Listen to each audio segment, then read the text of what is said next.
Mas eu queria destacar também outros pensadores da imagem, que eu acho que são fundamentais para a gente pensar, né? E aí, eu acho que são autores mais próximos, assim, de nós, né? Do ponto de vista de pertinência cultural, ou seja, pertencem em alguma medida à nossa cultura, né? Ou seja, à nossa cultura imediata. Eu queria destacar pelo menos 3, né? E que são 3 pensadores que eu acho que são fundamentais, porque, e eu vinha pensando nisso, né, quando estava vindo aqui para a entrevista, são 3 pensadores que me são muito caros, porque são pensadores que perceberam muito bem como a imagem é instável, ou seja, como a instabilidade é uma característica fundamental das imagens, né? Eu estou pensando no Décio Pinhatari, né, que é um poeta, que é um pensador também, né, e eu acho que isso é fundamental, né, ou seja, são 2 nomes que eu vou lembrar aqui que são poetas pensadores, né, o Décio Pinhatari, que é um dos fundadores, não por acaso, do grupo Noigandres, né, ou seja, ele é desse núcleo original do grupo Noigandres, ou seja, o grupo fundador da poesia concreta, né, e ele vai ter uma série de obras teóricas, né, sobre a imagem, a gente pode dizer, né. Só que a imagem vai ter um nome específico para ele, né, ele chama de ícone, né, ou seja, se baseando muito no Charles Sanders Peirce, né, ou seja, esse pensador norte-americano, esse filósofo norte-americano, ele vai chamar de ícone, né. Mas o que é interessante é que o ícone, em alguma medida, para ele também, a gente pode dizer como a imagem para o Gil Berman, né, acaba sendo uma forma que atravessa todas as realizações, ou seja, ele consegue perceber o ícone funcionando em todas as formas, mas não como algo que como se isso resolvesse as coisas. Pelo contrário, isso torna a visão do mundo muito mais instável do que antes, né? Revela uma instabilidade fundamental do mundo. Então, essa noção de ícone é decisiva. Ou seja, ele vai perceber que o que nós chamamos de literatura moderna é uma literatura atravessada pela figura do ícone, né? Pela forma do ícone, ou pelo procedimento icônico, né? Ou seja, é uma iconização desse plano simbólico, que é a linguagem, que vai configurar a poesia em geral, mas sobretudo a literatura moderna, né? E não por acaso a gente pode dizer que a literatura moderna é uma literatura eminentemente poética também, né? Justamente porque é ferida pela forma do ícone, né? A gente pensar como escritores como Guimarães Rosa no Brasil, ou como James Joyce, para pegar 2 autores que ele mesmo vai destacar, né? Ou Mallarmé na França, ou pensar Machado de Assis, aqui no Brasil também ele vai dizer, né? E ele tem um livro fundamental para a releitura de Machado de Assis, que se chama Semiótica e Literatura, né? Nesse livro ele vai mostrar que esse autor, que poderia parecer a outros completamente discursivo, é um autor absolutamente icônico, né? Um autor que, não por acaso, começa a sua carreira profissional trabalhando numa tipografia, ou seja, e ele vai perceber que trabalhar numa tipografia não é só um dado acidental, é, no fundo, uma praxis, né, que oferece ao escritor informação, uma consciência da linguagem, uma consciência dos signos que ele talvez não tivesse de outra forma. Ou seja, a gente pode dizer também que aquele que trabalha numa tipografia, né, sobretudo uma tipografia naquele momento ali, do século XIX, né, em que ele precisa montar as palavras a partir de caracteres móveis, né, isso precisa ser montado, no fundo ele está montando uma imagem, né, ou seja, ele tem a consciência, esse que faz isso, tem a consciência de que a página é a formação de uma imagem. É um procedimento artesanal, mas já se tornando aos poucos industrial, ou seja, a gente tem todo um processo ali de industrialização da prática tipográfica também, mas com esses resíduos que vão permanecer até hoje. A gente tem editoras que até hoje trabalham dessa forma, com a tipografia manual, né? Isso dá uma consciência mental, psíquica, mas também física, manual, da linguagem. Da linguagem a gente pode dizer da linguagem como imagem também, né? Então ele vai notar como isso vai perpassar a obra do Machado de Assis, né? Isso vai se apresentar, por exemplo, em todas as figuras icônicas que a gente vai encontrar, por exemplo, num romance fundamental como o Memórias Póstumas, né, de Brás Cubas. Ou seja, ali é um momento fundamental. Ou seja, a gente tem um capítulo feito só de signos tipográficos, a gente tem uma assinatura aparecendo como tal, ou seja, um momento em que a tipografia abre o seu campo para outra experiência, para a experiência manual, né? Ou seja, mais uma experiência manual que para aparecer num livro tem que ser transformado numa imagem daquela assinatura que vai aparecer ali, e aquela assinatura já transformada num signo tipográfico que imita uma forma manual, ou seja, a gente começa a ter todo um desdobramento aí, que é um desdobramento da linguagem se tornando imagem, né, se revelando como imagem, né, mas a própria dinâmica também dos personagens que vão aparecer ali. Né. A gente pensar, é o estatuto do Brás Cubas também, né, ou seja, esse defunto que nos conta a sua história, né, ou seja, um fantasma, uma imagem que vem nos contar a sua história. Né. Então, tudo isso nasce, ou seja, essa consciência dos signos que vai aparecer ali é fundamental. Então, esse trabalho do Décio Pinhatari, né, e aí eu estou dando só um exemplo, porque esse trabalho se espalha por toda a obra dele, né, de frisar a iconização da linguagem, né, o papel do ícone, para mim é decisivo, para mim marcou assim, a maneira como eu penso a literatura a cada instante. Assim. Eu posso dizer que mesmo quando eu não estou pensando nele, eu estou pensando nele ainda, né, porque eu estou marcado por aquilo ali, por aquela experiência. Né. E é interessante, porque em todos esses autores que eu vou destacar aqui, a imagem ganha um outro nome também. Isso eu acho importante destacar também. Né, ou seja, é o ícone no Décio Pinhatari. Aí eu gostaria de lembrar um outro autor, né, que é poeta também, né, que é um autor português, se chama Fernando Guerreiro, que eu acho que é ainda pouco conhecido no Brasil, né, que ele tem um nome que ele vai dar para a imagem, né, é Fantasma. Né, e ele vai ter um livro que é fantástico, um livro pequenininho, poucas páginas, chama Teoria do Fantasma, né, que é um livro decisivo e que é talvez a teoria da imagem que melhor percebe e melhor ressalta a instabilidade fundamental da imagem. Né? O fato de que, por mais que eu defina o que é a imagem, essa definição vai ser sempre deficitária. Né? E não que isso seja um defeito, pelo contrário, é o aspecto deficitário de cada definição que vai fazer com que eu tenha que trazer uma nova definição, uma nova definição, uma nova definição, e isso não é um problema. Pelo contrário, isso é a própria dinâmica da imagem. Né? Isso é a própria dinâmica da imagem. Né?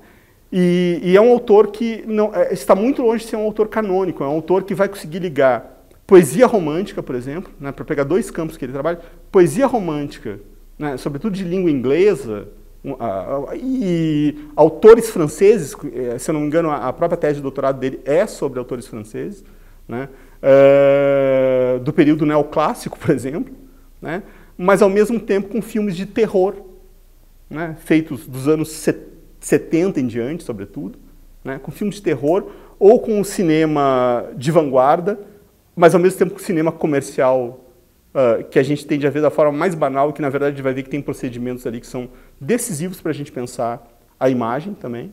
Né. Então é um autor anticanônico, é um autor anticanônico no sentido de que para ele a literatura canônica e o cinema de massa pode se encontrar num ponto decisivo ali, que é esse ponto da revelação da imagem ou do trabalho do fantasma, a gente pode chamar também.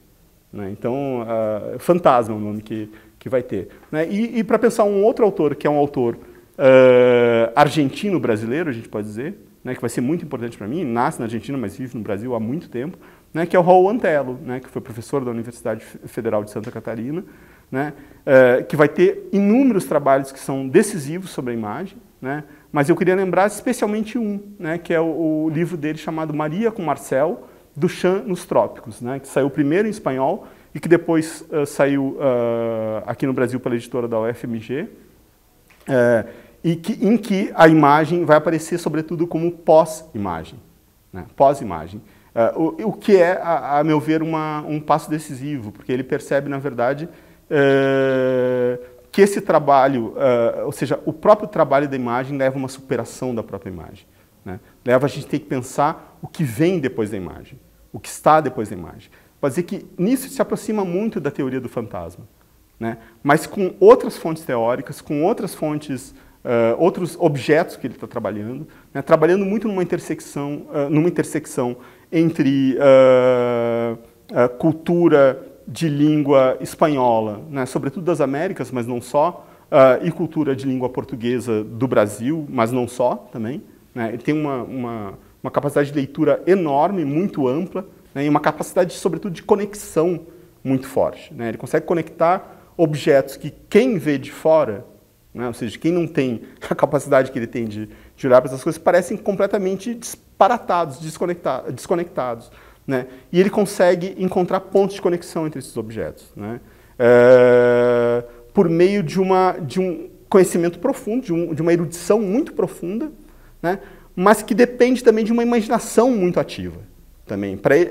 Na obra dele, a gente não pode dissociar uma coisa da outra.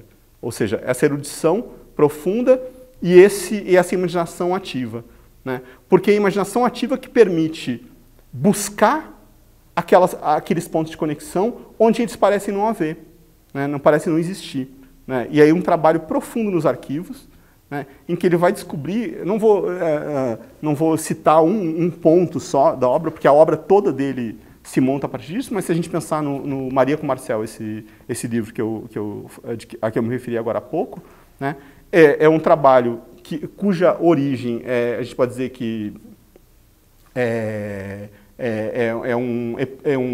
algo episódico, quase anedótico, né? Ou seja, é o fato de que esse autor decisivo, esse artista decisivo para a configuração da nossa ideia de arte moderna e, sobretudo, contemporânea, que é Marcel Duchamp, francês, né?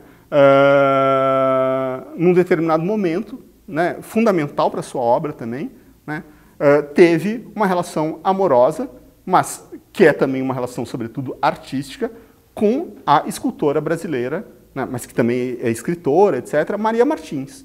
Né, Maria Martins, que vai aparecer como imagem em mais de uma de suas obras. Né. Mas isso é só o ponto de partida. A partir desse caso amoroso, né, que é também uma relação artística, ele vai descortinar todo um quadro muito mais amplo que vai envolver as relações entre culturas latino-americanas, digamos assim, né? Eu sei que é uma expressão que hoje em dia caiu um pouco em desgraça, né? As pessoas não gostam mais de falar de América Latina, e eu gosto de falar justamente por isso também. Né? Ou seja, eu adoro essas expressões que as pessoas deixam de usar, porque eu acho que elas têm um teor de provocação que me interessa, né? América Latina, Terceiro Mundo, etc. Tudo isso que não se pode usar, eu gosto de usar. Então, a relação, ele consegue ver, a partir desse ponto de contato, a relação entre culturas latino-americanas, a gente pode dizer no plural, né, e as culturas europeias. Ou seja, entre aquilo que parece ser a periferia do capitalismo e aquilo que seria o centro do capitalismo. Só que o que ele consegue perceber é que, normalmente, a gente tende a pensar essa relação de um ponto de vista sempre devedor, ou seja, como se as culturas latino-americanas sempre devessem algo às culturas centrais, né? As culturas periféricas devessem algo às culturas centrais. E ele percebe que a relação é bem mais complexa, ou seja, o fato dessa relação com o Duchamp, não é do Duchamp com a Maria Martins, não é o primeiro contato que o Duchamp vai ter com a cultura ou com o próprio contexto latino-americano. Né? O Duchamp viveu em Buenos Aires num momento decisivo. E aí o que ele vai fazer? Vai voltar e vai perceber o que está acontecendo em Buenos Aires e na América Latina naquele momento. Com o que o Duchamp teve contato. E o que ele pode ter criado, produzido a partir desse contato. Né? Ou seja, essa visão em que nós passamos a fazer, nós, digo, latino-americanos, passamos a fazer ready-mades ou adotar formas criadas pelo Duchamp, é bem mais complexa, porque, em alguma medida, toda essa dinâmica que ele vai ter na obra dele talvez se deva à sua experiência latino-americana também, dessa passagem por Buenos Aires, né, dessa estada em Buenos Aires por um tempo. Né. Então, as coisas se complexificam. E aí ele vai ter esse nome, a pós-imagem vai ser decisivo ali. Né, ou seja, esse termo vai ser decisivo, porque, na verdade, a gente não consegue mais circunscrever e apanhar de uma forma simples uma imagem. Né. Essa imagem está sempre numa relação também, que é uma relação, a gente pode dizer, de posterioridade, mas que é uma relação... eu gosto dessa ideia da pós-imagem, porque, em alguma medida, é uma relação póstuma com as imagens que a gente vai ter ali também. É uma relação póstuma com as imagens que a gente vai ter. Né. Ou seja, para voltar aqui ao que a gente vinha falando antes, né, em alguma medida, o que a gente vai ter aí também é mais uma vez uma revelação do fato de que a vida das imagens, né, e eu acho que a gente tem que frisar o tempo todo, as imagens têm uma vida própria, né, ou seja, é uma vida que não coincide com a nossa vida biológica, né, e essa vida tem uma participação no que a gente pode chamar de morte também, né? Por isso que as imagens são sempre fantasmáticas, né? Ou seja, a gente pode dizer que quando nós estamos lendo um poema, né, ou estamos trabalhando com qualquer outra obra a partir do seu teor imagético, a gente está tendo contato também com uma dimensão semiótica da morte ali, da morte. É isso ou seja, o que quer dizer a morte nesse sentido? Quer dizer esse descolamento que nós temos entre o teor físico, material das coisas, e algo que emana, que sai disso, que a gente pode extrair disso, né? Isso a gente está fazendo o tempo todo, né? Ou seja, se a gente pensar, a própria linguagem é marcada por isso, né? Eu gosto de pensar, por exemplo, né, que a divisão, né, que a linguística faz, né, a partir do Saussure, entre o significante e o significado, eu acho que, no fundo, a gente pode dizer, é a divisão entre o cadáver e o fantasma. É a divisão entre o cadáver e o fantasma, né? No fundo, é essa dinâmica, se a gente pensar a vida dos signos a partir dessa dimensão, é essa dimensão que a gente vai ter, né? Ou seja, a dimensão física, que é uma dimensão que necessariamente perece, né? Tudo perece, né? Ou seja, e essa, a gente pode voltar lá, né? Eu tinha falado do Benjamin, né? O Benjamin lendo Baudelaire, né?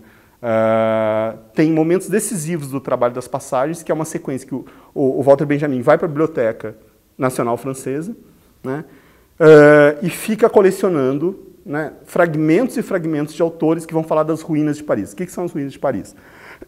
São autores que pegam e olham aquela Paris moderníssima, Paris da renovação, ou seja, uma Paris que está se transformando decisivamente, né, que não é mais a Paris medieval, né, a Paris do Haussmann, né, ou seja, desse prefeito que vai lá e faz bota abaixo de toda a cidade de Paris e constrói a Paris que nós conhecemos hoje, né, com os grandes boulevards, etc., né, com toda uma motivação de modernização de um ponto de vista de segurança militar, etc. A gente sabe tudo isso que está envolvido ali, né, ou seja, e também de oferecer a melhor versão de Paris para o mundo das mercadorias, é isso que está acontecendo ali também, né? Mas tem vários autores que vão olhar esse processo, vão olhar para essa Paris moderna e vão dizer, bom, um dia isso aqui nada mais vai existir.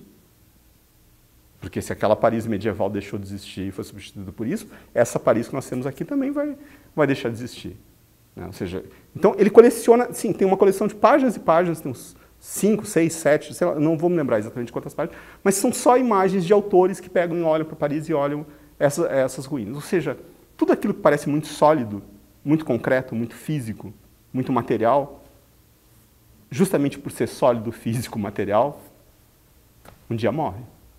Um dia morre, um dia some. O que fica disso? O que fica disso? O fantasma, a imagem. O fantasma, a imagem.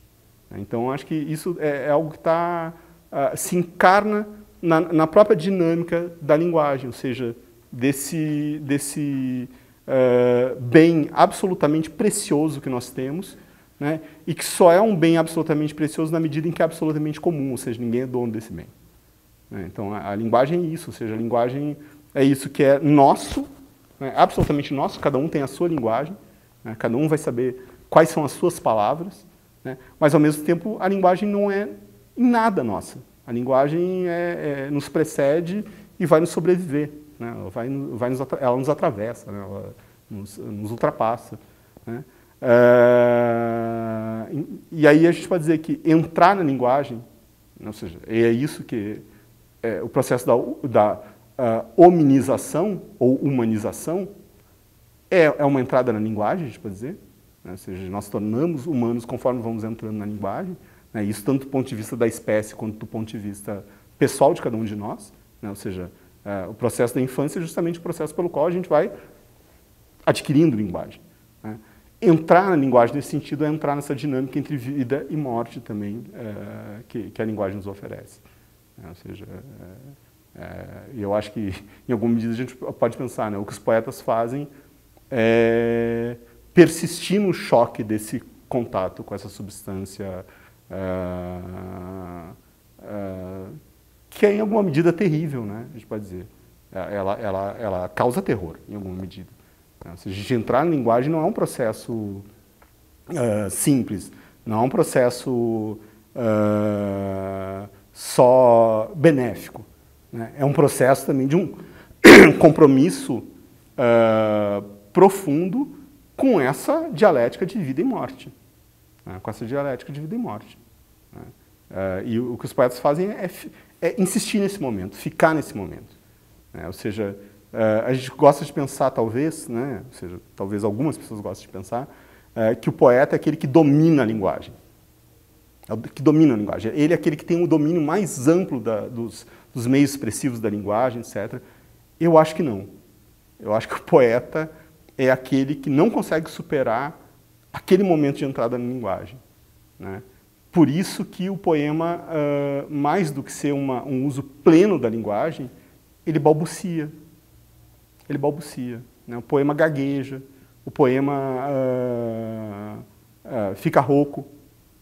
O poema fica nessa dimensão física de quem está entrando na linguagem, não consegue entrar de todo, fica entrando e saindo da linguagem o tempo todo. É isso que o poeta faz. Eu acho que a forma do poema, né, a gente pode pensar isso de um ponto de vista, as formas do poema, né, de um ponto de vista mnemônico, né, ou seja, essa origem mnemônica, ou seja, são formas que nos permitem pensar, ou seja, lembrar esse poema e dizer ele de novo, quando não existia escrita, por exemplo, disseminada, a gente não tinha suporte para isso, né? Ou seja, a poesia durante muito tempo foi cantada e depois falada, né? Mas eu acho que isso é só parte da questão, porque há muito tempo a gente já superou isso. No entanto, a gente continua insistindo em formas que interrompem. Formas de interrupção, né? Ou seja, a forma do verso é uma forma de interrupção, né? Ou seja, nel mezzo del cammino di nostra vita. Dá uma paradinha ali, né? E aí continua o segundo verso da comédia. Por que essa paradinha? Por que essa paradinha? Se Dante não está mais cantando e não está mais falando o poema, ele está escrevendo o poema. Ele pega justamente esse momento de passagem do âmbito da canção para o âmbito dos cântica, como ele vai chamar, né? Ou do âmbito das canções para o âmbito do soneto, para pensar numa outra forma predominante ali, né? Que é uma forma, para mim, decisiva. Acho muito engraçado quando, sobretudo nessa última modernidade, ou seja, a modernidade do século XIX e XX, né? A gente tem toda uma acusação, né, que as vanguardas vão fazer, o soneto como forma absolutamente antimoderna, né? A gente pensar que o soneto foi uma forma de inauguração de uma das várias versões da modernidade. Em que sentido? No sentido de que ele supera o âmbito da canção, né? É o próprio nome dele, né? Soneto quer dizer pequeno som, sonzinho, né? Um soneto, né? Um sonzinho, né? Ou a gente pode dizer também é uma cançoneta, né? Ou seja, é uma canção, mas é uma cançoneta no sentido não apenas de uma miniaturização da canção, mas no sentido, sobretudo, de um abandono da dimensão sonora da canção, mas com a persistência do quê? Da memória da canção, ou seja, uma dialética de vida e morte da canção.